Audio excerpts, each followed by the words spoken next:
Our research shows that over 60% of Americans watch video online, and half of those people watch news video online.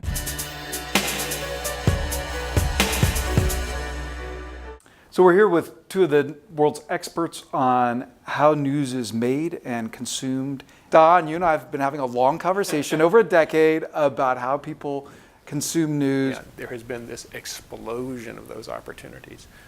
So much so that there's concern about economically how you support it all. When you look at the major national news media, trust, first of all, generally has declined, but it's become very polarized. Republicans trust one group of media outlets, don't trust another. Democrats trust another, don't trust the others. I have no idea what you're talking about. Yeah, I'm sure you're shocked. How can news organizations bridge that? You know, people like to talk about the mainstream media and the control that the mainstream media has. Well, the mainstream media has control over nothing. There is more media out there than ever before, and it means people can choose the media they want. And so you're in some sense at the mercy of your audience. I don't mean to sound too Boy Scoutish about this, but the fact of the matter is, we all as individuals now have to be better judges of what we're consuming and the validity of what we're consuming. That means you can never again look at Walter Cronkite at 6:30 on the CBS Evening News and know for sure. That means that brands matter, even in a very disaggregated market, that brands convey trust. Give us an example.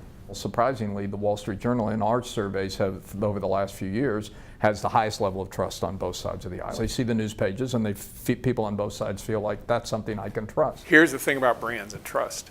Unlike in decades past, it's a much more fickle thing. You can lose it very quickly, and it's much harder to earn. And in the age of social media, you would think that would make it that much harder for people, individual voices and brands to stand out. If anything, they stand out more. More, yeah. I start every day with Mike Allen, you know that guy? Alan Murray, you left a top job at the Wall Street Journal to head the Pew Research Center. What did you learn about our business? I think the vast majority of journalists and news organizations still think of themselves as producers of content.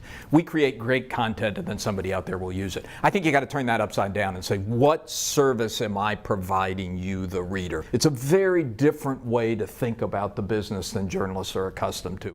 What's a viral idea? How does an idea go viral? Good thinkers are still at the core. Being provocative to the point of being hostile helps to get you noticed.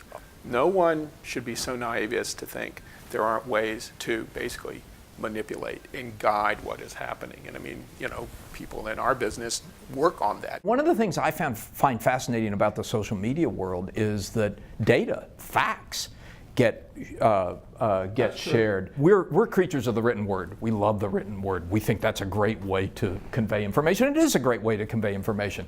But the digital world gives you an opportunity to engage people in so much more interesting and deeper ways and actually create a better informed public.